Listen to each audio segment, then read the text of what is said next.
Nipissing Pembroke. Thank you very much, Speaker. My question is to the Deputy Premier. Pitiful. Speaker, every time we question the Premier about her irresponsible plan to phase out natural gas and cost Ontario families $3,000 more a year, she says, don't worry, we're actually expanding. Yeah, we don't trust Well, now this morning, it's net zero buildings by 2030. Fastest way to get to net zero? Remove natural gas. Mr. Speaker, today we received 2 letters addressed to the Cabinet and the Premier about the Premier's hidden agenda. The first one is from Union Gas President Steve Baker. Hidden agenda. It says, without positive certainty about the long-term role of natural gas in Ontario, we will need to reevaluate our proposed natural gas community expansion. Speaker, how does the Deputy Premier or this government plan on expanding natural gas without having Union Gas on board? Thank you. Well, you know, Speaker, on this side of the House, we are committed to taking action when it comes to climate change. We are all paying the price, Speaker, in higher insurance rates. I think everyone on this side of the House is committed to taking action. On your side of the House, you think putting a little bit of green in the logo is enough to satisfy climate change, Speaker. We are taking action, and let me say one more time, we are not forcing anyone off natural gas, Speaker. We are committed to expanding natural gas to parts of the province where there is not now access to natural gas. I've asked for order twice, and the member from oh jeez, I have a brain. Lanark. The member from Lanark. I'm glad you're listening to me now.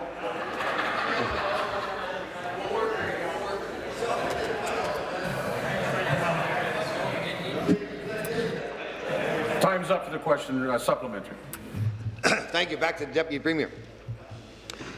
Here's what the Deputy Premier doesn't seem to understand. Until the government answers the question if they will change the building code to phase out natural gas, businesses and families will plan for the worst. That's families in Kincardine that will have to pay $3,000 a year just to heat their home because they don't get the access they were promised. That's businesses in Sault Ste. Marie and St. Catharines that are facing an uncertain future because of this Premier's hidden agenda. Yep. Speaker, the Liberals have not spent a single dollar on natural gas expansion, and now Union Gas won't invest. So to the Deputy Premier, yes or no, will she guarantee that they will not change the building code to phase out natural gas? Hidden agenda. Deputy Premier. As the Minister of Environment and Climate Change. Thank you, Mr. Speaker. First off, again, we are not eliminating natural gas, and our partnerships, if you look at the leadership of companies like Enbridge and Gas Metropolitan, are working on net zero buildings, of which natural gas is a major part of. Minister McMeekin, the Minister of Housing, we were in a net zero building that uses natural gas. So I'm sorry they're not more literate about the technology. The member from Renfrew asked the question. Therefore, I'm surprised he's not listening to the answer. Come to order, please. Carry on. So thank you, Mr. Speaker. Our plan costs $13 a month. Their plan costs $107 a month, Mr. Speaker, because they won't link to other jurisdictions, Mr. Speaker, and they have no money to help people out.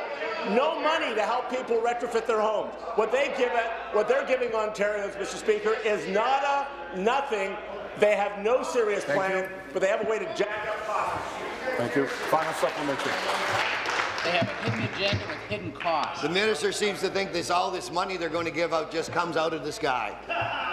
Speaker, the second letter we've received was from the president of Canart Aluminum. They employ 350 people here in Ontario and are expanding in Lakeshore to employ another 86. But they rely on natural gas to operate their business. Without an assurance that natural gas will have a place in Ontario for decades to come, they will have no choice but to look to expand in the United States with the real possibility of moving all of their business there. So, Speaker, they need the Deputy Premier to categorically and without reservation state that they have long-term access to natural gas. Deputy Premier, will they have access to natural gas for decades to come, or should they tell their 486 employees here in Ontario, to pack their bags? So the hidden, Minister. Well, that's an easy question. Yes. Period. 2.